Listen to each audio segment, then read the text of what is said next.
자, 오늘 우리에게 주신 하나님의 말씀입니다. 누가복음 13장 18절에서 19절까지 있는 말씀입니다. 신약성경 118페이지에 있습니다. 누가복음 13장 18절 19절 말씀입니다. 봉독해 드리도록 하겠습니다. 그러므로 예수께서 이르시되 하나님의 나라가 무엇과 같을까? 내가 무엇으로 비교할까?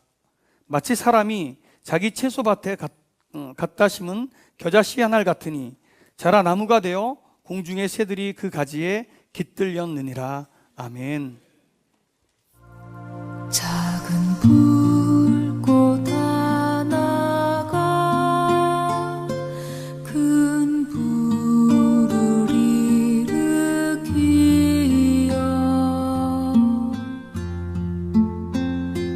곧 주위 사람들 그 불에 몸 녹이듯이 주님의 사랑이 같이 한 번 경험하면 그의 사랑 모두에게 전하고 싶으리.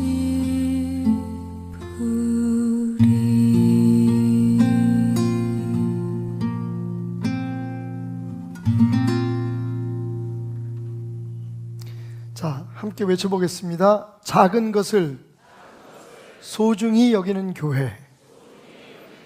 2019년 하나님께서 주의 종들을 통해서 우리 베델교회에 주신 비전입니다.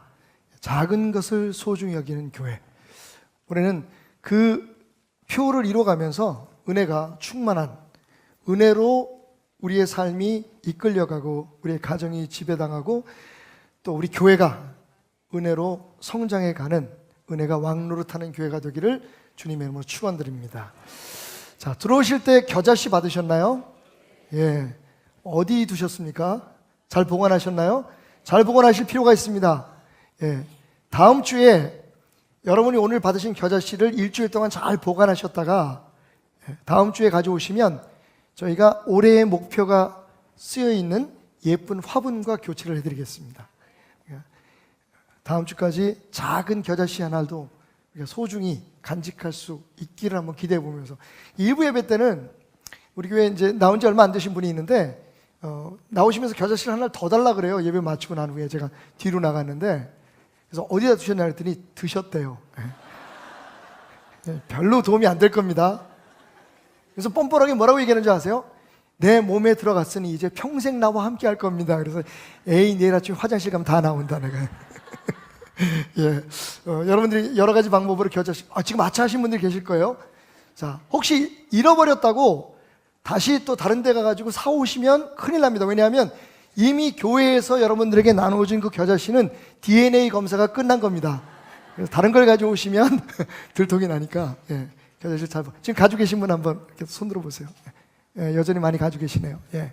자, 다음 주까지 잘 보관하셨다가, 예, 그 다음 주에 꼭 가져오시면 저희가 선물로, 생명이 있는 선물로 받고 드리도록 하겠습니다. 자, 오늘 첫 주일에 여러분과 함께 한 가지 문제를 좀 풀어보려고 합니다. 제가 세 가지의 물건, 사물을 여러분들에게 말씀을 드릴 텐데요.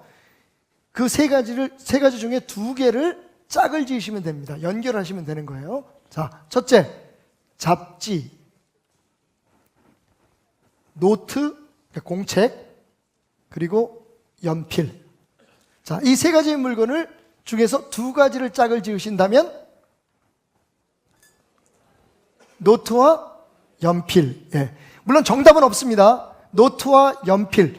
대부분 노트와 연필이라고 생각하시는 분 한번 손 들어 보십시다. 예. 예. 거의 다 대다수신 것 같아요. 예. 자, 좀 잡지와 노트 이러시는 분 좀 특별하게 좀 튀게 살라고 하시는 분들인 것 같고요. 대부분, 예, 우리 그 동양 사람들, 한국 사람이라면 노트와 연필을 짝을 짓는 것이 그냥 일반적이다라고 생각하시면 되겠습니다. 자, 두 번째 문제입니다. 원숭이, 판다곰, 바나나. 자, 이 세 가지 중에 두 가지를 연결한다면 원숭이와 바나나. 예. 자, 여전히 그렇게 생각하시는 분 한번 손 들어 보십시오. 예, 감사합니다. 손을 내리십시오. 자, 여러분, 사실은요, 제가 지금 여러분들에게 낸 이 질문은, 이 문제는 시카고에 있는 한 대학교의 심리학 교수가 그 학교에 다니는 학생들을 대상으로 그 심리 테스트를 한 겁니다. 어떤 심리를 테스트했냐면 서양 사람들과 동양 사람들이 생각하는 그 구조가 어떻게 차이가 나는가, 그리고 그 차이는 어디에서부터 왔는가 하는 것을 연구하기 위해서 동서양 학생들을 동수로 해서 이 문제를 냈더니, 지금 여러분들이 한 것처럼 동양 친구들은 전부 다 노트와 연필 그리고 원숭이와 바나나를 연결했고, 그런데 놀랍게도 우리가 지금 이렇게 대다수의 사람이 대답한 것처럼 서양 계통의 서양 쪽의 그 학생들은, 미국 학생들이라든지 그 외에 유럽 쪽에서 온 학생들은 펜다곰과 원숭이 그리고 그 잡지와 노트를 선택했다는 겁니다. 그 이유는 동양 사람들은 사실은 모든 것들을 동사로 이해하고 해석하려고 한다는 거죠. 그러니까 원숭이 케이스를 얘기하면 원숭이는 바나나를 먹습니다. 그죠? 그래서 원숭이와 바나나를, 특별히 한국 사람들은 그럴 만한 충분한 이유가 있죠. 원숭이 죄송합니다. 엉덩이는 빨개, 빨가면 사과, 사과는 맛있어, 맛있으면 판다곰? 아니죠. 맛있으면 바나나. 그러니까 원숭이와 바나나는 우리에게는 여지가 없는 선택이 될 거죠. 그런데 서양 사람들은 어떻게 그럼 사고를 시작하냐면 명사를 중심으로 사고를 시작한다는 거죠. 대표적인 케이스가 이런 거예요. 우리가 손님이 왔는데 차를 대접했어요. 한국 사람들이 더 드시기 원하십니까? 물을 때 뭐라 그러죠? 더 드시겠어요? 라고 얘기하죠. 서양 사람들은 어떻게 얘기합니까? 짧게 more tea? 라고 물어봐요. 그러니까 서양 사람들은 차를 더 드시겠습니까? 명사에 포커스를 두고 이야기를 하고, 우리는 그냥 더 먹는다는 행동 자체에 관심을 더 기울인다는 얘기죠. 자, 이런 거를 심리학에서 뭐라고 얘기하냐면 맥락 효과라고 합니다. context effect. 쉬운 말로는 기초값 이론이라고도 부르고 단 내리기 효과라고 얘기합니다. 여러분, 닷을 내리면, 그죠? 그 내려진 닷을 중심으로 해서 그 닷의 줄의 길이만큼 배가 그 밖으로 벗어나지 못하듯이 기초값, 우리가 그러니까 뭘 사고하거나 어떤 판단을 내릴 때 사실 백지 상태에서, 아무것도 없는 상태에서 그냥 내리는 게 아니라 이미 우리 안에 자리 잡고 있는 그 기초값을 기준으로 해서 모든 것을 생각하고 판단한다는 거죠. 그것을 context effect, 맥락 효과 혹은 기초값 이론이라고 부른다고 합니다. 사실은요, 우리 한국 사람들은 그 맥락 효과가 있어요. 대표적인 게 뭐냐면 큰 걸 좋아합니다. 그래서 저희 아버님이 제 이름을 큰 남자라고 졌어요. 이렇게 조그만데. 자, 우리나라 그 길들을 보십시오.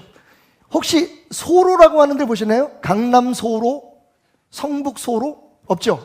강남 대로, 테헤란 대로, 그죠? 우리는 대로를 굉장히 좋아합니다. 근데 소로라는 길은 없어요. 사실은 해외에 가보신 분들은 알겠지만 길이 막 8차선, 한쪽이 16차선인 길도 있어요, 중국에 가면.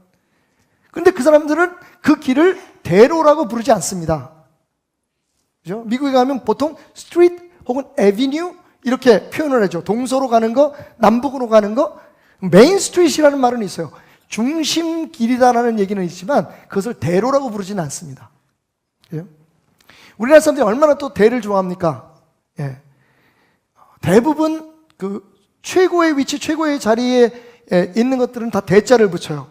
그러니까 학교도 제일 최고의 학벌을 뭐라 그러죠? 대학교, 그 다음에 대학원. 그래서 앞에다 대자를 붙입니다. 학교의 크기와 관계없이. 미국에는 대통령을 부를 때 그냥 리더로서 프레젠트라고 부르죠. 프레젠트, 미스터 프레젠트. 그 프레젠트라는 말은 여러 곳에도 쓰여요. 그죠? 회사에서 사장도 프레젠트. 어떤 단체의 대표도 프레지던트, 심지어는 대학교의 총장도 프레지던트예요. 물론 부르는 다른 이름이 있지만. 근데 우리나라의 지도자는 뭐예요? 대통령이에요. 사람들을 평가할 때도 큰 걸 좋아합니다. 그래서 좀 마음이 좀 작고 소심한 사람들을 뭐라고 불러요? 아유, 속이 좁다 그래요. 아, 저 사람은 인물이 작어. 예. 속어이지만 이렇게도 표현해요. 아우, 좀스러워. 그죠? 우리나라 사람들이 큰 걸 얼마나 좋아하냐면 술집도 가면 대포를 마셔요.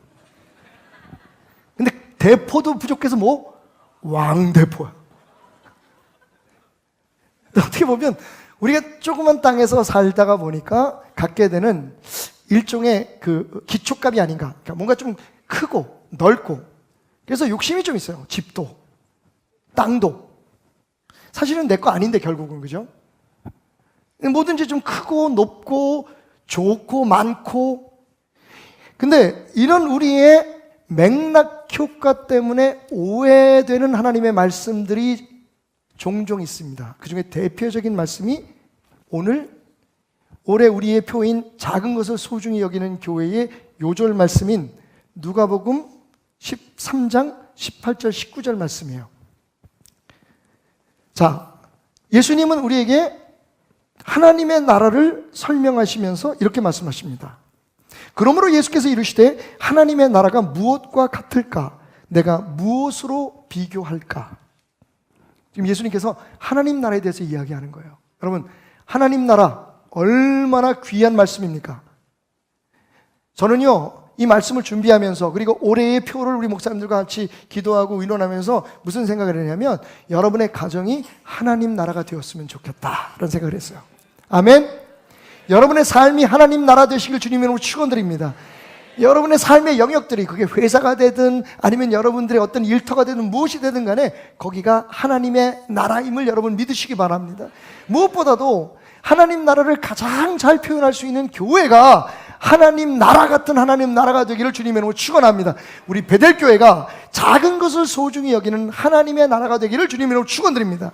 그러니까 하나님의 나라가 무엇인지를 예수님이 말씀하시는, 우리가 상상하는 하나님 나라가 아니라, 우리가 꿈꾸고 말하는 하나님 나라가 아니라 예수님께서 정의하시는 하나님 나라가 뭔가를 아는 게 굉장히 중요하겠죠.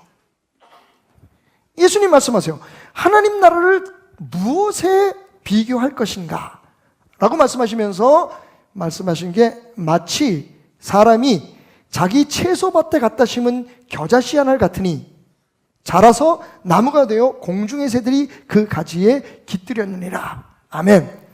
자, 이 말씀을 여태까지 대부분의 교회나 혹은 한국의 성도들이 이 말씀을 딱 볼 때 어디에 눈이 제일 먼저 갔냐면, 나무가 돼서, 큰 나무가 돼서 거기에 많은 새들이 깃드니라, 여기에 포커스를 둔 거죠. 그래서 하나님의 나라는 번성하고 부흥하고 성장하고 여기에 모든 관심을 쏟았던 겁니다. 특별히 80년대, 90년대 이르면서 한국교회의 부흥운동이 기초가 된 것이 바로 이 겨자씨만한 하나님의 나라가 이렇게 성장한다. 그래서 우리는 성장해야 된다, 부흥해야 된다는 곳에 모든 관심을 쏟았던 거죠. 근데 여러분, 생각해 보십시오. 그 큰 나무와 그 번성하고 부흥한 하나님의 나라가 어디서부터 시작됐습니까? 겨자씨 같다 그랬어요. 여기에 예수님의 말씀의 핵심은 겨자씨지 큰 나무가 아닙니다. 다시 한번 읽어볼까요? 우리의 선입견을 잠깐 내려놓고 하나님의 나라는 힘있고 부흥하고 영향력 있고 와, 큰 나라다, 이런 선입견을 조금 내려놓고 다시 한번 말씀을 읽어보겠습니다. 마치 사람이 자기 채소밭에 같은 심은 겨자씨알 같도다라고 얘기하고 있잖아. 이게 사실 결론이에요. 하나님 나라가 뭐라고요? 겨자씨 같다는 거예요. 그런데 이 겨자씨가 자라서 큰 나무가 되었다 그러죠. 그러니까 사실은 이 말씀의 핵심은 큰 나무가 된 게 아니라 심겨진 겨자씨에 있다는 겁니다. 하나님의 나라는 지금 여러분 손에 들려있는 그 자그만 한 알의 겨자씨 같은 거예요. 자, 다시 말씀으로 돌아가서 하나님의 나라는 어떤 사람이 자기 채소밭에 심은 겨자씨 같다. 사실 여기까지만 이해해도 하나님의 나라에 대한 바른 이해가 끝나는 거예요. 근데 많은 사람들은 결과에 더 큰 나무, 큰 교회, 큰 회사, 큰 집, 여기에 하나님의 나라의 정의를 자꾸만 대입하려고 합니다. 자, 그러면 오늘 말씀이 진짜 우리에게 주는, 아니, 예수님께서 우리에게 말씀하시려고 했던 그 내용이 뭘까? 이 말씀에 좀 신비한 부분들이 몇 개 있어요. 다시 말하면 처음에 들었던 유대인들이 예수님이 이 말씀하실 때 도저히 이해가 되는 몇 가지 문제가 있습니다. 첫 번째 뭐냐면요, 겨자씨를 자기의 채소밭에 심었다는 겁니다. 겨자는요 이렇게 생겼습니다. 겨자나무는 우리나라의 그 제주도에 많이 피는 유채꽃처럼 생겼죠. 유채는 아닙니다만 유채와 비슷합니다. 또 어떤 분들은 이게 갓과 비슷하다고 해요. 그래서 사실은 그 이스라엘에서 사는 한국 분들은 이 겨자를 들판에 널려 있는 이 겨자 풀입니다. 1년생. 이 겨자 풀을 꺾어다가 갓김치를 담아 드셨다는 분도 계십니다. 맛이 비슷하대요. 자, 1년생 크기가 때로는 2m 50에서 3m까지 자라는 1년생 초지만 풀이지만 사실은 나무라고 불려도 과언이 아닐 만큼 그렇게 자라나는 저 노란 꽃이 피는 겨자는 풀입니다. 유대인들의 율법 해설서인 미드라시에 보면 이런 풀은 절대로 밭에다 심을 수 없습니다. 율법적으로 안 되는 거예요. 여러분, 어떤 분이 그 말씀하시더라고요. 구약 성경을 요즘 열심히 읽고 있는데 진짜 열심히 읽으시나 봐요. 그러니까 말씀을 읽다 보니까 구약의 하나님이 너무 무섭고 구약의 하나님이 너무 까다롭다는 거예요. 이해가 가요. 그래서 제가 누구한테 말을 전해 들었는데 제가 그렇게 얘기했어요. 구약을 다 읽고 신약까지 다 읽고 난 다음에 하나님에 대한 이미지를 내 마음속에 담아라. 정말 우리가 구약만 읽으면 하나님 되게 무서운 하나님, 엄한 하나님, 까다로운 하나님으로 느껴질 수가 있는 부분이 있어요. 근데 왜 그렇게 하나님이 까다로우셨을까요? 특별히 이 혼합혼에 대해서, 국제결혼에 대해서, 이방인과 유대인들이 결혼하는 것에 대해서 굉장히 엄하게 다루셨어요. 그래서 심지어는 지지난주에 우리가 설교했지만 여리고를 점령할 때, 그리고 유대 땅, 그 가나안 땅에 들어갈 때 거기에 사는 사람들을 다 쫓아내라 그랬어요. 어린아이들까지. 우리가 생각할 때는 원주민을 쫓아내? 박원순 시장보다도 더하네? 이렇게 생각하실 수 있어요. 왜냐하면 요즘 우리가 도시개혁을 하면서도 원주민들을 존중하는 정책들을 만들려고 애를 쓰고 있거든요. 근데 하나님은 그런 게 없어요. 가차 없어요. 원주민들을 쫓아내라. 그들과 끊으라는 거예요. 무슨 이유일까요? 지난번에도 잠깐 설명드렸는데 이스라엘 백성들은 그냥 노예 출신의 방황하는 나그네들이에요. 그들에게 무슨 문화가 있겠습니까? 물론 전통적으로 가져왔던 문화는 있지만 그게 삶 속에 꽃을 피울 만한 문화는 없었을 거예요. 편안하지 않은 거죠. 근데 여러분, 그들이 정복한 땅에는요 오랫동안 그 나라를 다스리고 있었던 막강한 그런 국력과 문화를 가지고 있는 그런 사람들이 살았어요. 그러니까 이스라엘 백성들이 가서 그들을 남겨두면 자연히 그들이 사는 삶의 형식을 배워갈 것이고, 그리고 그 땅의 여인들과 그 땅의 남자들과 결혼을 하게 되면 당연히 물이 위에서 흘러내리듯이 그들의 영향력을 받아서 하나님을 버리고 다른 신을 섬길 것이 너무 분명했던 거죠. 그러니까 하나님이 국제결혼 자체를 거부하신 게 아니에요. 자, 대표적인 케이스가, 그러니까 하나님 말씀을 읽다 보면요 중간중간에 하나님의 진짜 마음이 나타나는 부분들이 있어요. 예를 들면 이방인들 중에서도 예수님의 조상이 된 분이 있어요. 그 얘기는 뭡니까? 이방인 자체를 하나님께서 거부하신 것이 아니라는 거죠. 자, 이스라엘 백성들을 가나안으로 인도했던, 요단강까지 인도했던 모세의 부인 중에 구스 여인이 있었습니다. 아프리카 출신의 흑인 여자가 있었다는 거예요. 그것 때문에 사실은 그 미리암과 누이와 그리고 아론과 모세가 다툽니다. 그리고 미리암이 저주를 받는 일까지 일어나요. 근데 하나님께서는 그것을 용납하셨습니다. 무슨 얘기인 줄 아시겠죠? 그러니까 하나님이 원하시는 것은 그렇게 냉정하고 냉혹한 단절이 아닙니다. 하나님이 가장 신경 쓰시는 게 뭐냐 하면 어찌하든지 그런 편안한 그런 혼합을 통해서, 만남을 통해서 편리주의, 그죠? 실용주의를 따라가다가 하나님이 아닌 다른 신을, 하나님이 아닌 다른 것을 섬기는 것을 하나님이 미리 막기 위해서, 우리를 너무 잘 아시니까 그걸 끊으신 거예요.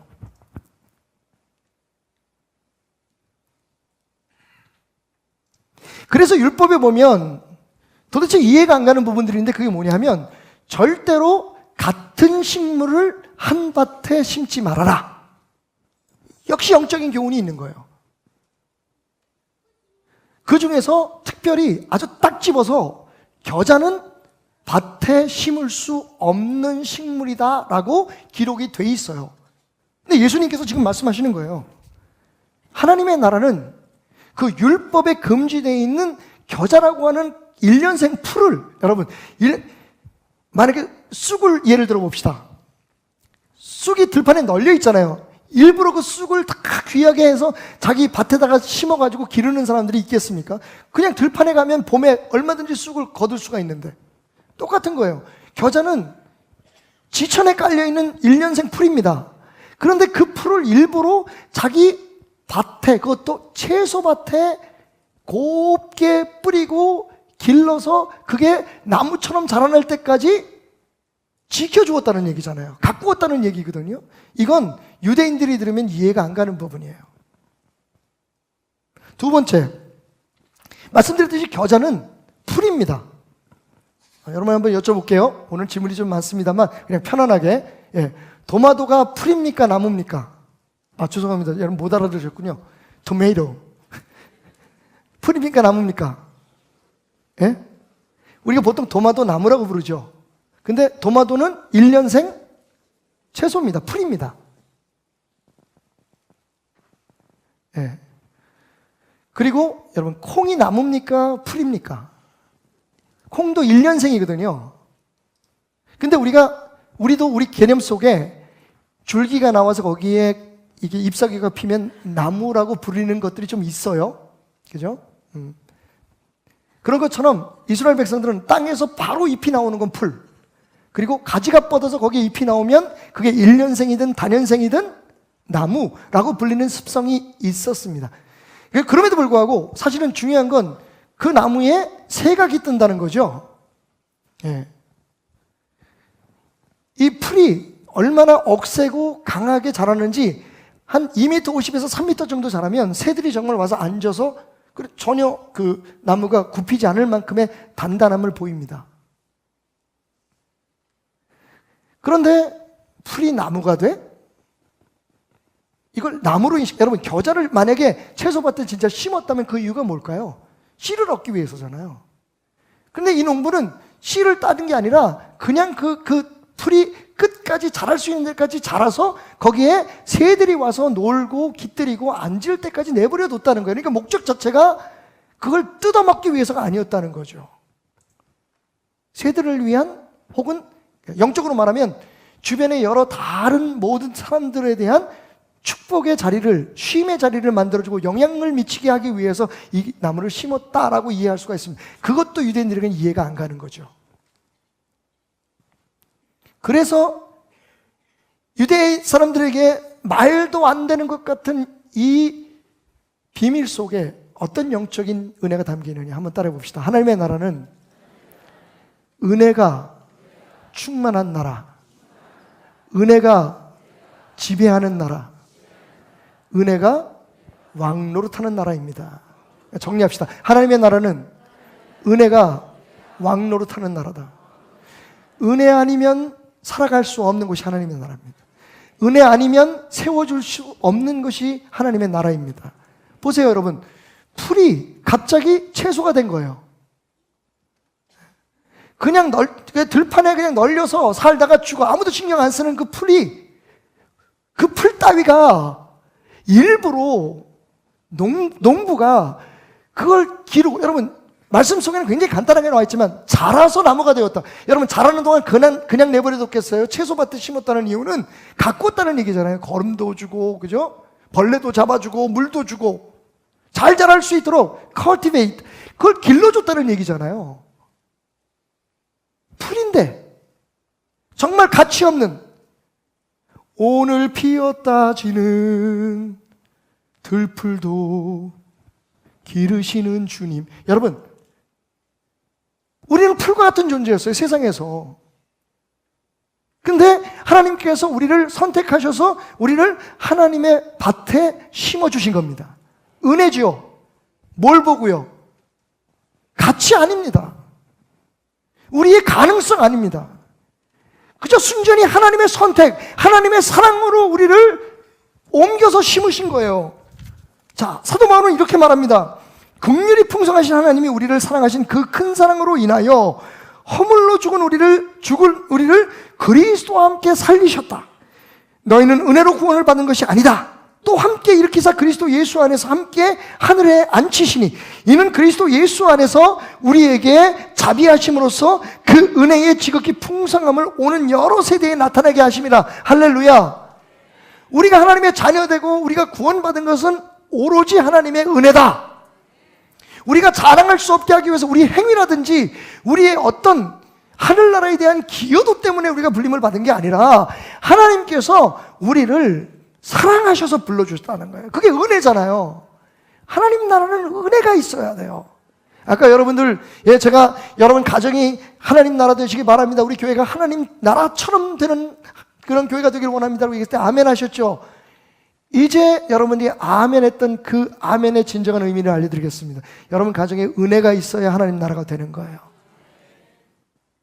하나님의 교회가 은혜가 있어야 되는 거예요. 은혜를 아는 사람들이 은혜를 베풀면서 사는 것이 하나님의 나라예요. 우리는 어차피 구원받을 자격이 없는 사람이에요. 그런데 어느 순간에 갑자기 우리는 누구를 판단하고 누구를 정죄하는 사람이 됩니다. 여러분, 정치적인 얘기는 아니고요, 아쉬워서 하는 얘기인데 요즘 정부를 보면서 제가 안타까운 게 하나가 있어요. 잘하는데 뭐가 문제냐, 그동안에 뭐 잘못된 거, 문제 있는 것들을 딱 적폐 세력으로 규정하고요, 그리고 당신들은 그 적폐 세력을 회파하고 적폐 세력을 처단해야 되는 처단자로 생각하고 있다는 겁니다. 예를 들면 정책적으로 분명히 그들이 옳다고 생각해왔던 것들을 했을 때 문제가 생겼어요. 아직 몰라요. 시간이 흘러가야. 근데 저는 그게 맞다고 생각해요. 예를 들면 최저임금 같은 거 올리는 거 맞죠. 궁극적으로 보면 일하는 사람들에게 돈을 제대로 주자는 게 뭐가 잘못됐습니까? 근데 문제는 지금 현재의 상황으로 볼 때 이걸 언제 어떻게 시행하고 어떻게 사람들의 설득을 해서 공감대를 이룰 것인가 하는 것들을 생각하고 했어야죠. 문제는 뭡니까? 문제가 됐는데, 분명히 문제가 있는데 아무도 사과하거나 잘못을 인정하는, 그러니까 시기적으로 잘못됐다, 뭐 우리가 방법에서 잘못됐다고 인정하는 사람들이 없다는 겁니다. 인정하는 사람은 쫓아냅니다. 왜 그럽니까? 자기는 정의로워야 되기 때문에 그래요. 그게 함정인 거죠. 제가 혹시 문 대통령을 만날 기회가 있다면, 물론 그분만의 문제는 아니겠지만 우리나라의 정부의 여러 요인들을 만나면 이런 얘기를 하고 싶어요. 당신들은 적폐요, 이건 잘못됐으니까 우리가 이것을 처단합니다라고 얘기하지 말고 교회 와서 조금 은혜를 받으시고, 우리도 부족하지만 우리도 실수하지만 우리 함께 이 나라를 바로 만들어 봅시다라고 얘기한다면 훨씬 더 설득력이 있지 않겠나. 저는 걱정되는 게 이 정권이 끝나고 나면 또 그 사람들이 심판을 받을 것 같아요. 어린애도 아는데 왜 그분들을 모르실까요? 여러분 오해하지 마십시오. 제가 무슨 이 정부에 대해서 반대하거나 혹은 뭐 찬성하거나 하는 그런 입장에서 말씀드리는 게 아니라 우리 인간의 모습을 얘기하는 거예요. 제가 한 가지 부끄러운 고백을 할게요. 얼마 전에 손님이 오셔서 손님과 함께 어떤 식당에 갔습니다. 매운 갈비찜을 잘한다는 데 갔는데 들어가자마자 굉장히 무슨 그날 그분이 좀 기분이 안 좋은 일이 있었나 봐요. 좀 연세가 드신 아주머니인데 서빙 하시는 분이 굉장히 기분이 안 좋게 우릴 대하더라고요. 제가 가서 앉으세요. 뭐 어떻게 앉으려는데 앉았지. 근데 주문도 안 받으러 오시는 거예요. 그래서 여기요 아줌마 이렇게 드리는 거죠. 주문하세요. 어제 처음에 훅 올라오더라고요. 내 나름대로 막 제가 또 이거 잘하지 않습니까? 그러니까 지금 가는 그 레스토랑은 말이야, 음식도 맛있고 서비스도 좋고 풍경도 좋고, 예. 성북동에 있는 뭐 음식점인데 진짜 좋아요. 그래서 생각하면서 내가 한마디 해줄까? 조용히 가서 이 아주머니 왜 그러세요? 기왕 일하니까 좀 기분 좋게 하시지. 귀한 손님 대접하는데. 근데 생각하기를 내가 지금 뭘 잘못 생각하고 있구나. 제가 왜 그 아주머니의 태도에 대해서 지금 지적질을 하려고 하냐면 나는 지금 돈 내고 온 손님이라는 생각 때문에 그랬어요. 내가 목사잖아요. 제가 그런 일 몇 번 겪었거든요. 가서 신나게 막 떠들면서 밥 먹고 있는데 목사님 맛있으세요?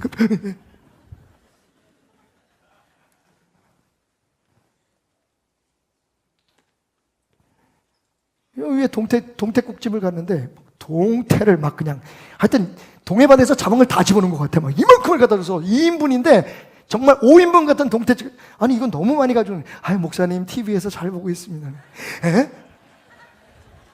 순간 제가 생각을 딱 바꿨어요. 그래서 메리 크리스마스 그랬어요. 그랬더니 이분이 저를 보고 씩 웃어요. 근데 그 다음부터 서비스가 빨라지기 시작하는 거야. 가는데 맛있게 드셨어요? 그리고 인사까지 하시는 거예요. 언제부터 우리는 누군가를 판단하고 누군가의 잘못을 지적할 수 있는 권리가 있는 사람들이라고 생각해요? 내가 아버지니까? 내가 목사니까? 내가 사장이니까? 여러분 바꿔서 한번 생각해 보십시오. 다른 사람들은 할 말이 없을까요? 우리 교회 목사님들은 저한테 할 말이 없을까요? 함께 일하는 사람들은 저한테 할 말이 없을까요? 분명히 저의 부족한 점들이 있겠지만 거기에 대해서 제가 듣는 건 좀 불편해요. 근데 저는 마음대로 얘기한단 말이에요. 물론 잘하자고 하는 얘기지만 태도에는 문제가 있다고 생각해요. 회사에서 제일 싫은 상사가 어떤 사람인가요? 막 야단치다가 점심시간에 우리 밥 먹으러 가자. 아이씨 내가 너하고 지금 밥 먹고 싶은, 그죠? 자기는 다 잊어버렸어. 왜? 김대리, 왜? 소화 안 돼? 아니요. 그리고 쫓아 나간단 말이에요. 그러니까 사실은 생각의 관점에서 내가 그럼 여기 부장이 어떻게 돼? 내가 여기 담임 목사가 어떻게 되는지를 한번 생각해 보자는 거예요. 저 사람은 내가 돈 주고 와서 밥 먹는 집에 종업원이지만 서비스를 하기 위해서 여기에 월급 받고 일하는 사람이지만 그 사람 또한 그게 사도 바울이 우리에게 가르치는 거잖아요. 하나님의 자녀이고 내가 전도할 영혼이라고 생각한다면 얘기는 달라지는 거죠. 하나님의 나라는 은혜의 나라입니다. 우리가 은혜를 받았는데 은혜가 없는 것처럼 행동을 한다고요, 지금. 나의 잘못에 대해서는 굉장히 너그러우면서 남들의 잘못에 대해서는 내가 바로 잡아야지 이렇게 나오니까 가정이 문제가 생기고 교회가 문제가 생기는 거예요. 하나님의 나라는 불가능한 게 가능해진 나라거든요. 자격이 없는데 인정해 주신 나라거든요. 여러분 죄송하지만 이건 제 고백인데 아마 여러분도 별로 다르지 않을 거예요. 여러분이 계신 그 자리, 여러분이 지금 누리고 있는 건 하나님 은혜입니다. 처음부터 우리가 타고난 것도 있겠지만 여러분 그것도 거꾸로 어떻게 그런 집안에서 우리가 태어났겠어요? 우리가 어떻게 그런 학교를 다녔겠어요? 우리가 어떤 그런 복을 누렸을까요? 하나님의 나라는 은혜가 왕노릇하는 나라라는 것을 오늘 이 말씀을 통해서 우리가 깨달아야 돼요. 크고 웅장하고 잘 나가는 것만이 아니라 물론 그런 뜻도 없지 않아요. 하지만 그게 핵심이 아니라 은혜가 핵심입니다. 두 번째, 그래서 우리가 깨닫는 건데 하나님의 나라는 만들어지는 것이 아니라 길러지는 것이라는 겁니다. 한번 따라 볼까요? 하나님의 나라는 만들어지는 게 아니라 길러지는 것이다.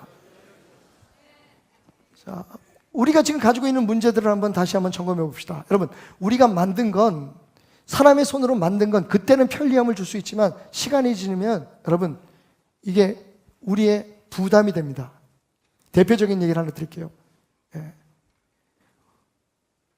필리핀이라는 나라에 갑자기 어느 마을에 쓰레기가 쌓이기 시작했습니다. 그것 때문에 악취가 나고 오염이 되고 문제가 돼서 사람들이 가서 이렇게 파봤더니 거기에 농심라면 막 이렇게 오리온 초코파이 이렇게 써 있는 거예요. 한글이. 그 쓰레기는 우리 정부에서 그쪽 정부와 서로 이야기를 해가지고 주민들, 국민들 모르게 돈 주고 쓰레기를 거기다 팔았어요. 근데 주민들이 그걸 안 거예요. 그러니까 결국 제가 엊그젠가 보니까 다시 그 쓰레기를 우리나라로 실어오기로 했다고. 여러분, 이거는 그냥 단순히 무슨 윤리적인 문제나 이런 문제를 떠나서 제가 볼 때는요, 그걸 기억해야 돼요. 지금 우리가 만들어 놓은 것 때문에 지금 우리가 굉장히 상어를 바다에서 잡았는데 상어 뱃속에 엄청난 양의 플라스틱과 비닐봉지들이 들어있더라는 거예요. 이게 만드는 문화의 폐단이거든요. 여러분, 뉴욕의 할렘가 가보십시오. 우리나라도 지금 강남 쪽에 그 처음에 지었을 때 얼마나 우리가 부러워하고 좋아했던 그런 아파트들입니까? 그 아파트를 지금 재개발 문제 때문에 아주 고민. 오래 쓰면 사람이 만든 건, 우리의 손으로 만든 건 문제거리가 될 수밖에 없는 거예요. 그런데 심는 건 어떨까요? 심는 건 자라서 죽으면 다시 또 생명으로 살아나요. 심지어는 심는 건 그 냄새나는 거름조차도 영양분이 됩니다. 자녀들을 만들려고 그러시면 안 돼요, 여러분.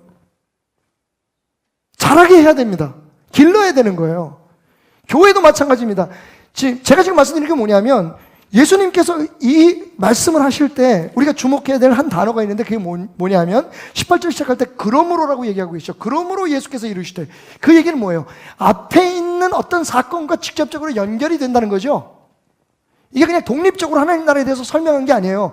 그러므로 예수께서 이르시되 하나님의 나라가 무엇에 비교할 수 있을까? 그러니까 앞에 있었던 어떤 사건에 대해서 예수님께서 조금 의문을 가지시고, 이 사람들이 하나님의 나라에 대해서 잘 모르고 있구나. 혹은 하나님의 나라에서 이 일을 통해서 가르쳐야 되겠구나. 그 사건이 뭐냐면, 안식일 날 꼬부라진 여인을 고친 것에 대해서 비난을 했어요, 사람들이. 어떻게 안식일 날 사람의 병을 고칠 수 있느냐? 왜 그렇습니까, 여러분? 그 당시에 유대인들이 자신들이 만들어 놓은 종교에, 자신들이 만들어 놓은 교회에 갇혀 있었기 때문에 그래요. 하나님이 기르시는 곳이라면 여러분, 그럴 수 있어요. 하나님이 기르시는 문화 속에는 불어오는 태풍도, 밤새도록 울리는 천둥도 사실은 그게 자라게 하는 힘이 된단 말이에요. 때로는 내가 원하는 만큼 자라지 않아도, 때로는 내가 바라는 만큼 화려하게 꽃피지 않아도, 여러분, 그냥 하나님께서 만드셔서 심고 가꾸신 그 모습대로 그냥 자라게 기다려주는 게 기르는 문화란 말이에요.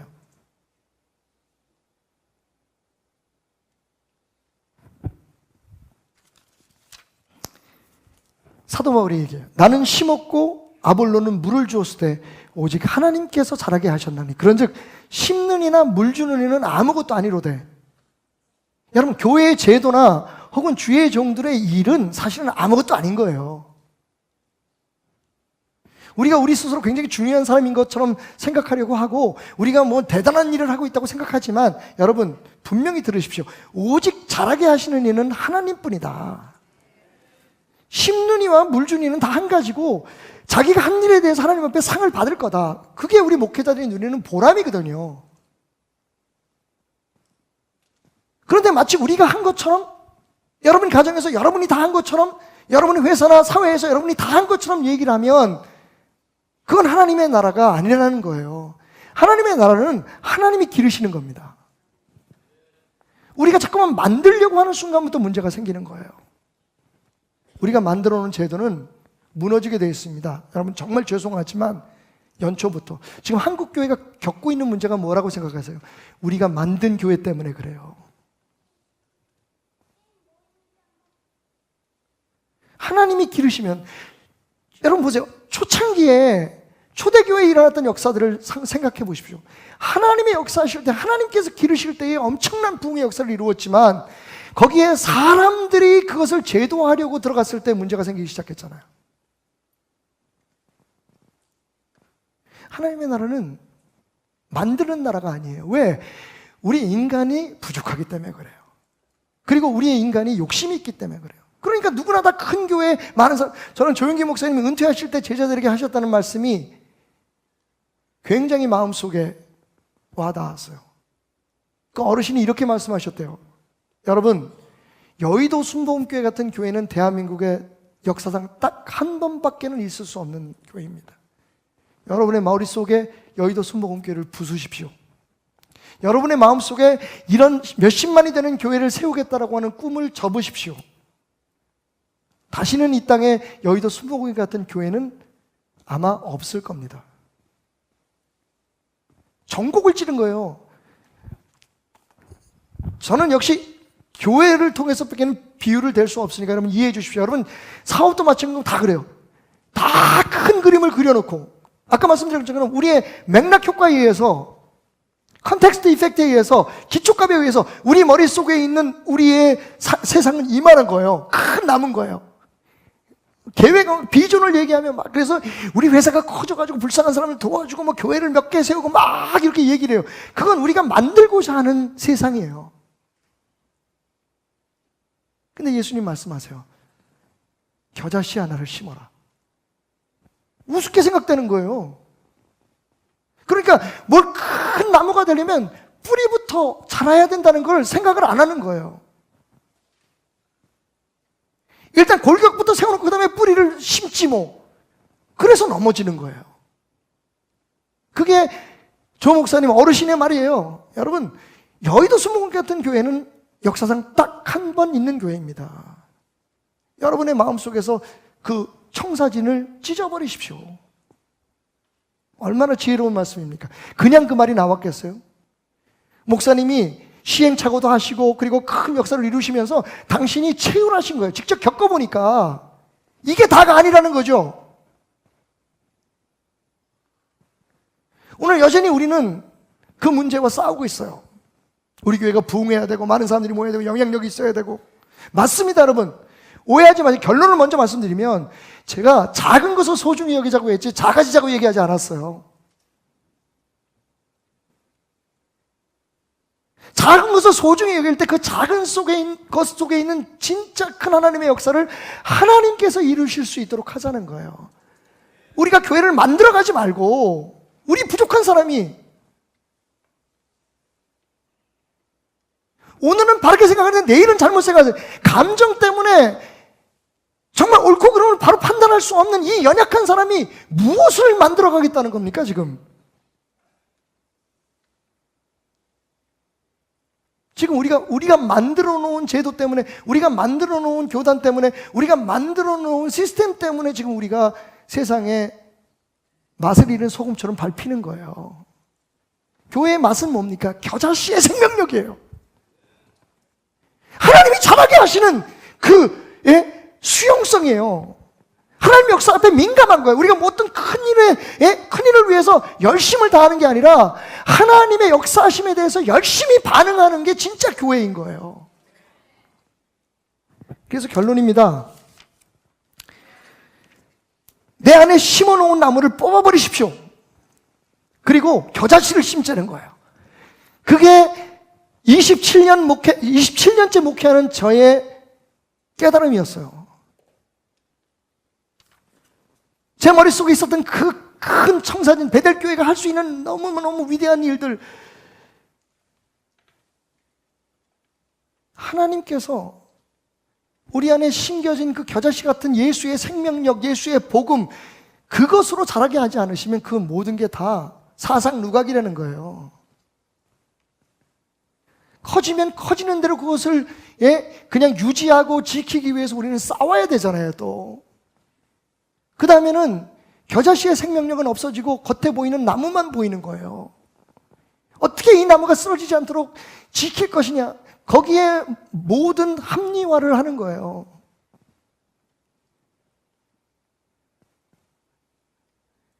최근에 문제가 되는 어떤 교회에 대해서 한 목사님이 글을 썼는데 굉장히 호소력 있는 글이었어요. 근데 한 가지 제 마음속에 조금 그 질문이 던져진 말이 있었는데, 이 교회는 98% 좋은 일을 한다. 단지 그 교회에 있는 2%의 그 문제 때문에 이 교회를 비난하는 것은 잘못됐다. No. 뭐 비난하는 것 자체는 제가 뭐 우리끼리 서로 싸울 이유는 없으니까. 그런데 분명한 것 하나는 그 사람의 논리가 잘못됐다는 거예요. 그 2%가 만약 겨자씨라면 그 교회는 98%가 겉으로 보이게 완벽해 보여도 그건 가짜입니다. 2%가 뭐냐가 중요한 거예요. 그런 논리로 접근하면 그 사람들은 지금 이 18절과 19절의 말씀을 큰 나무, 새들이 깃드는 나무로만 만족하려고 하는 거예요. 그건 예수님이 원하시는 하나님의 나라의 소망이 아닙니다.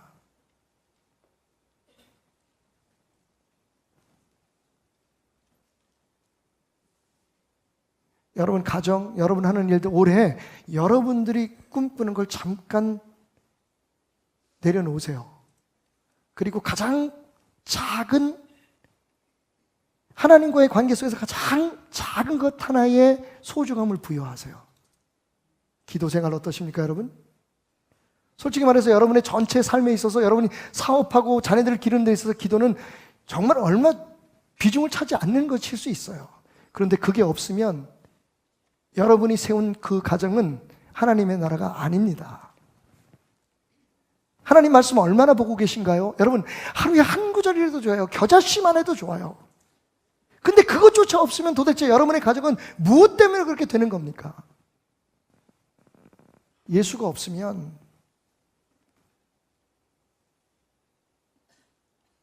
안 돼요. 자꾸만 우리의 생각과 우리의 판단과 우리가 그려놓은 그런 교회는 이래야 돼 저래야 돼 그걸로 싸우지 마시고 정말 가장 작은 우리 가정은 이래야 돼 아버지는 저랬으면 좋겠어 자녀들은 이렇게 자녀들을 만들라고 하지 마세요. 여러분의 그림에 잘하게 하세요. 하나님께서 그들 안에 여러분 작은 것 안에 큰 게 있습니다. 지금 여러분들은 아무것도 아닌 것 같지만 그들 안에 품겨져 있는 하나님의 그 소망은 여러분 그들의 삶의 최선인 거예요. 근데 우리는 우리가 만들어 놓은 틀에 그 아이들을 지금 맞추려고 하고 있잖아요. 제가 너무 주제 넘었습니다. 죄송합니다. 교회도 마찬가지예요. 나무를 뽑아버리라는 거예요. 대신 지금부터 겨자씨를 심자고요. 왜냐하면 천국은 그 자그마한 겨자씨 안에 생명 속에서 자라는 거기 때문에요. 제가 얼마 전 한 잡지사와 목사님 두 분과 함께 셋이서 대담을 했는데 신앙세계라고 하는 30년이 넘은 잡지입니다. 얘기를 다 끝나고 난 다음에 이제 교회 얘기를 이런저런 하다가 제가 누구라도 얘기하겠어요. 하도 충격적인 이야기를 해서 제가 사랑하는 목사님인데 3대째 목사님이신 분이야. 은연교회 최은성 목사라는 목사님이 저한테 그러는 거예요. 자, 얘기를 듣고 있더니 우리 교회를 잘 아니까 목사님 대단하십니다. 그래서 뭐요? 그랬더니 그렇게 아버지 때의 큰 교회를 이렇게 작게 만들 수 있는 능력이 있다는 건 존경합니다. 그래서 처음에 저는 빈정대는 줄 알았어요. 근데 그분의 눈빛이 그렇지 않았어요. 그 교회의 표도 작은 것을 소중히 여기는 교회예요. 그날 우리가 결심했어요. 마음에 두었지만 여러분 죄송한데 제가 바본가요? 그럴지도 모르겠어요. 저는 그 말이 제 목회 생활에서 가장 큰 칭찬이라고 생각했어요. 여러분 저는 크게 만들고 싶지 않은가요? 목회 잘하고 있다는 소리는 사람들이 어떤 기준으로 말하는 줄 아세요? 교회가 크고 헌금이 잘 나오고 빚 갚고 와 막 전 세계적으로 이름 나고 그게 목회 잘하는 목사예요. 대한민국에서는. 그리고 우리 그렇게 대베델교회의 담임 목사님이 담임도 아니야. 대베델교회의 당회장 목사님. 어우 부담스러워. 그런데 정말 저를 사랑하는 목사님이 던진 그 말 한마디가 저는 너무 고마웠어요. 저를 인정해 주는 것 같았어요.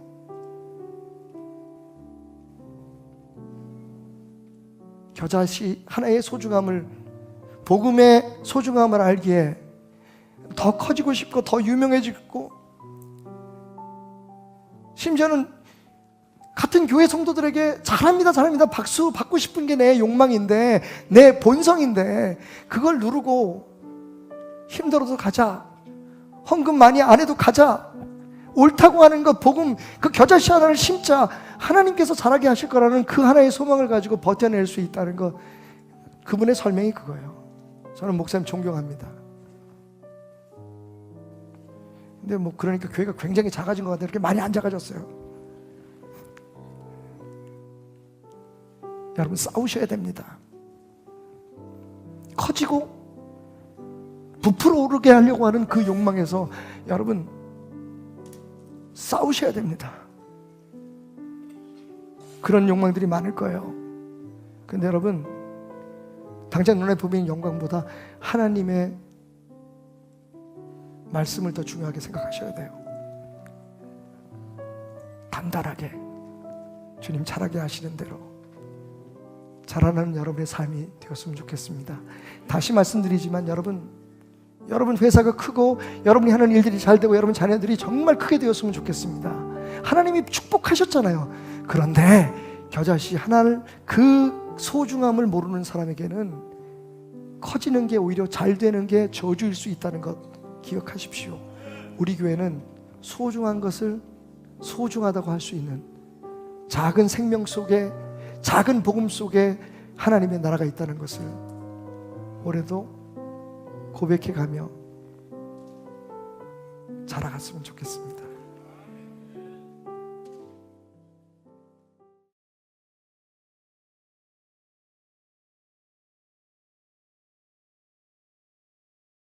할렐루야. 우리 하나님께 영광의 박수로 이 시간 귀한 예배문을 활짝 엽니다. 할렐루야.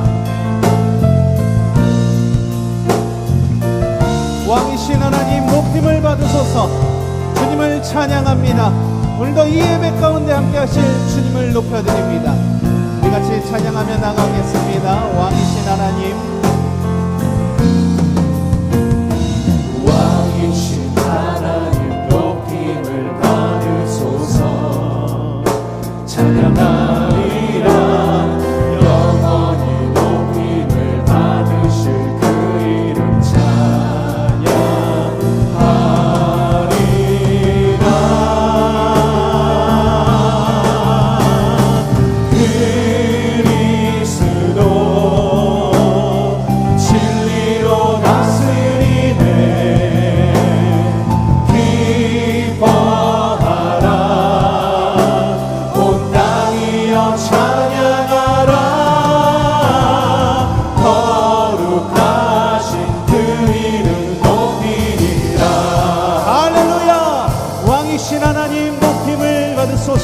우리 같이 한 번 더 고백합니다. 왕이신 하나님 높임을 받으소서. 찬양하리라. 영원히 높임을 받으신 그 이름 찬양하리라.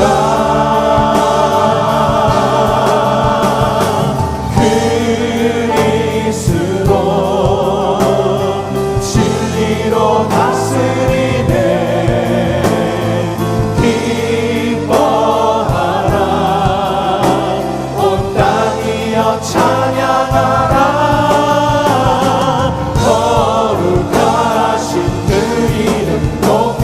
우리 한 번 더. 그리스도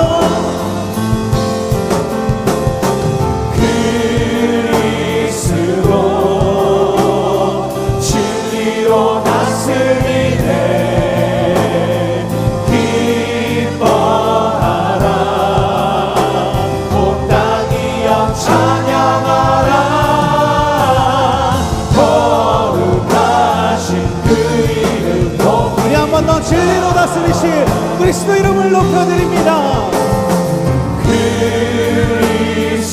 그리스도 진리로 다스리네. 기뻐하라. 온 땅이여 찬양하라.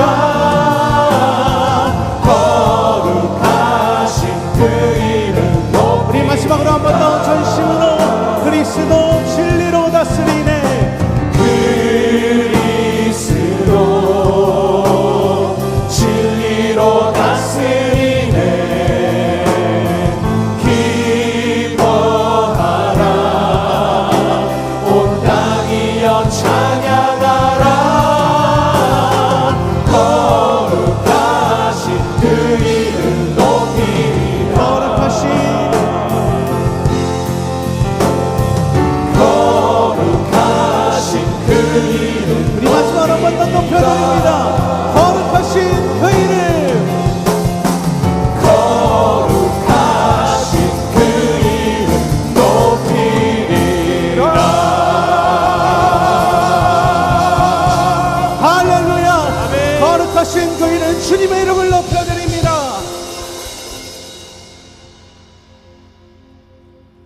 왕이신 하나님 높임을 받으시옵소서. 거룩하신 주님의 그 이름을 높여 찬양합니다. 오늘도 경배하며 주님께 나아가길 원합니다. 우리 같이 기쁜 마음으로 주님께 이 시간 나아가기 원합니다. 다 같이 일어나셔서 힘차게 박수치며 주님께 나아가겠습니다. 할렐루야! 거룩하신 전능의 주 하나님, 찬양받기에 합당하신 주 하나님, 오늘도 이 시간 이곳에 오셔서 우리의 찬양을 기뻐 받아 주시옵소서. 할렐루야! 거룩하신 전능의 주 찬양받기 합당하신 주 나의 평생 주님만을 사랑하며 따르리라. 찬양하며 경배하리. 귀하신 만왕의 왕 주님 앞에 엎드려 사랑하며 높이리. 찬양하며 경배하리. 귀하신 만왕의 왕 주님 앞에 엎드려 사랑하며 높이리. 나의 인생을 주만 위해 살리라. 할렐루야! 우리 한 번 더 선포합니다. 거룩하신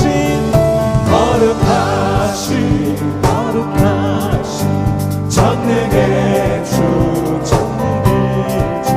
찬양받기 합당하신 주 나의 평생 주님만을 사랑하며 따르리라. 찬양하며 경배하리. 귀하신 만왕의 왕 주님 앞에 엎드려 사랑하며 높이리. 찬양하며 경배하리. 귀하신 만왕의 왕 주님 앞에 엎드려 사랑하며 찬양하며 경배하리.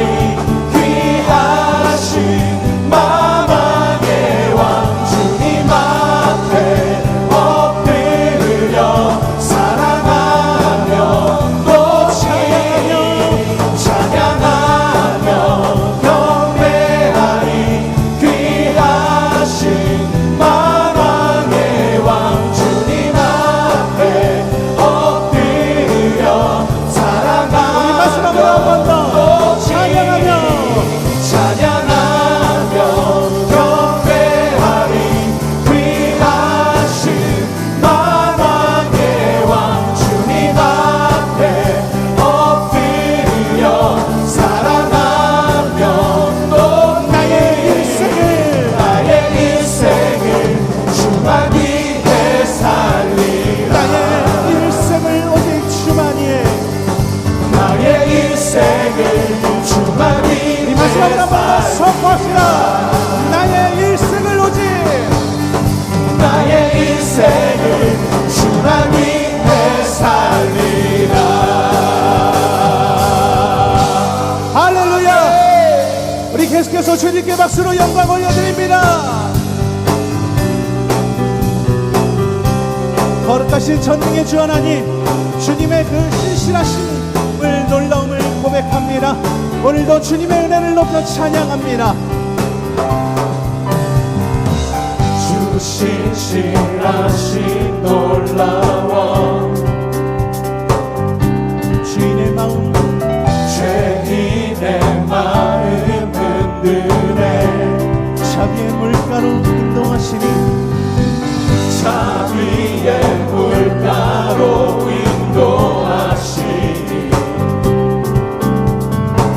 그 무엇도 끊지 못해 주여 주여 이어가소서 주 백성 자녀는 신실한 주님의 약속 주님의 은혜 주님의 은혜 내게 넘치네 나를 향한 주 은혜 주님의 은혜 내게 주님의 은혜 내게 넘치네 나를 향한 주 은혜 공의와 사랑 공의와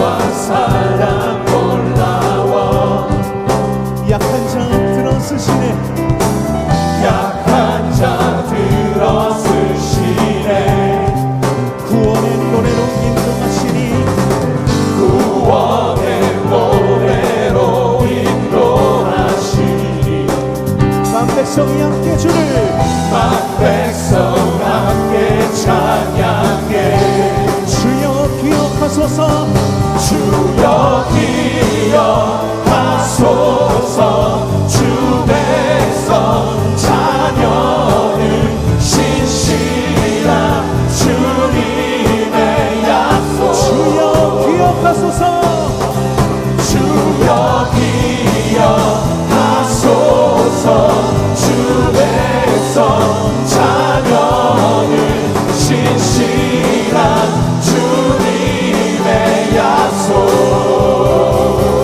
주님의 은혜 주님의 은혜 내게 넘치네 나를 향한 주 은혜 우리 한번 더 주님의 은혜 주님의 은혜 내게 넘치네 나를 향한 주 우리 한번 더 주님의 은혜가 내게 주님의 은혜 내게 넘치네 나를 향한 주 우리 마지막으로 한번 더 고백합시다 주님의 은혜가 내게 주님의 은혜 내게 넘치네 나를 향한 주 은혜 할렐루야 오늘도 주님의 은혜가 내게 넘칩니다 주님의 은혜가 내게 넘칩니다 주님을 찬양합니다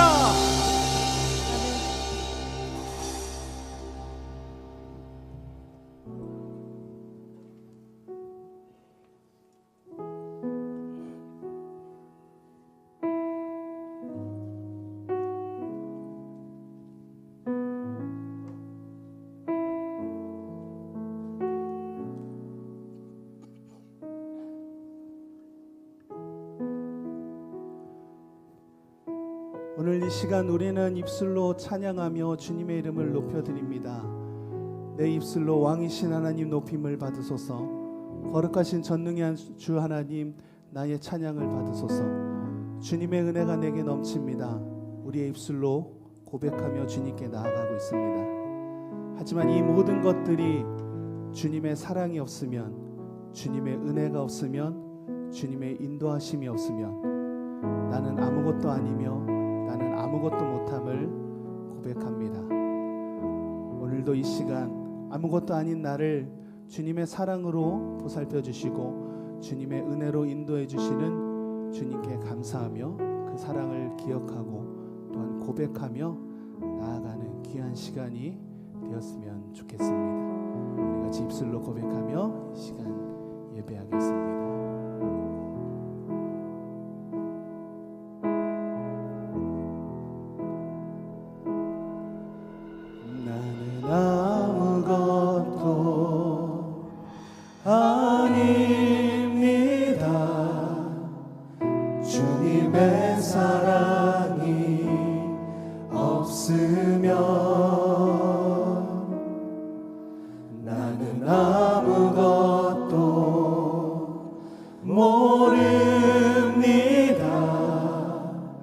주님의 지혜가 없으면 나는 아무것도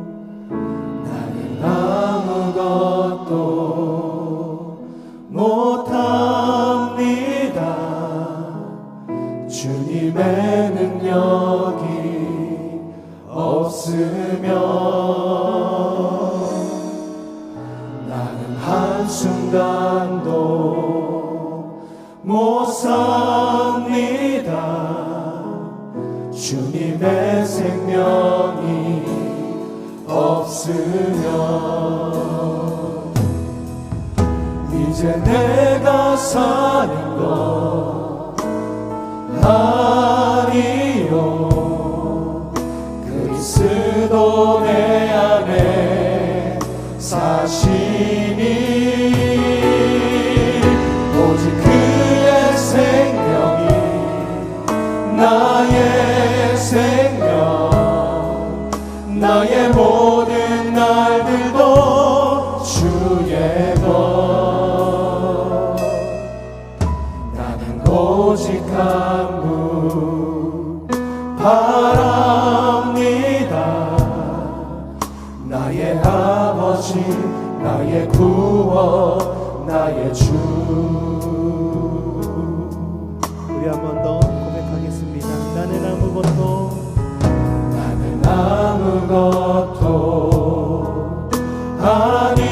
아닙니다. 주님의 사랑이 없으면 나는 아무것도 모릅니다.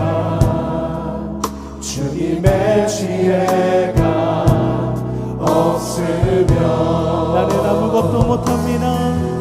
나는 아무것도 못합니다. 주님의 능력이 없으면 주님의 능력이 없으면 나는 한순간도 못 삽니다. 주님의 생명이 없으면 주님의 생명이 우리 한 번 더 고백합니다. 나는 아무것도 아닙니다. 아무것도 아닙니다. 주님의 사랑이 없으면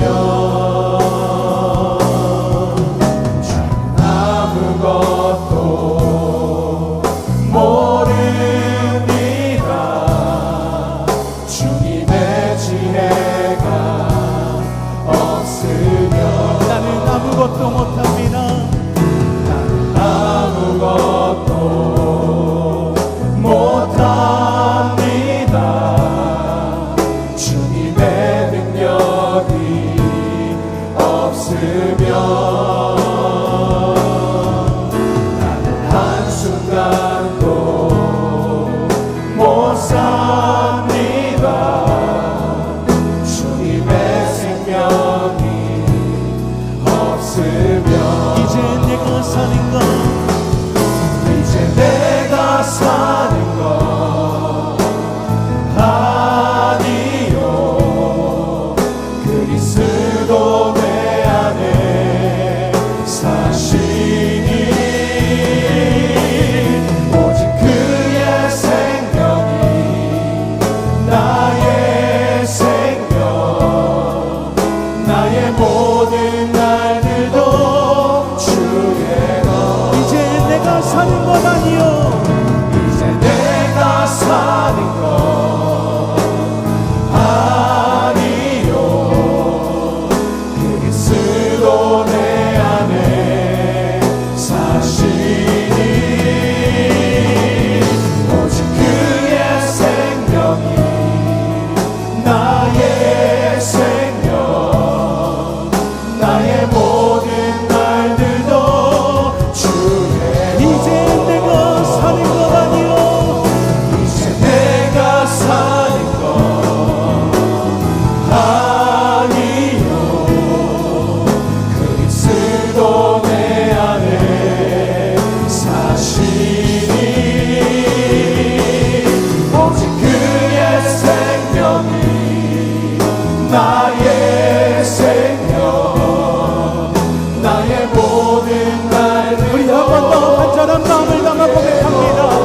이제 내가 사는 것 이제 내가 사는 것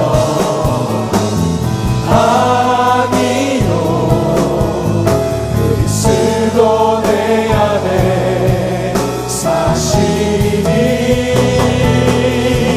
오직 그의 생명이 나의 생명 나의 모든 날 우리 마지막으로 한 번 더 고백합니다. 이제 내가 사는 것 아니고 이제 내가 사는 것 아니요 그리스도 내 안에 사시니 오직 그의 생명이 나의 생명 나의 모든 날들도 주의 것 오직 한 분 바랍니다 나의 아버지 나의 구원 나의 주 나는 오직 한 분 나는 오직 한 분 바랍니다 나의 아버지 나의 구원 나의 주 우리 마지막으로 한 번 더 고백합니다. 나는 오직 한 분 바랍니다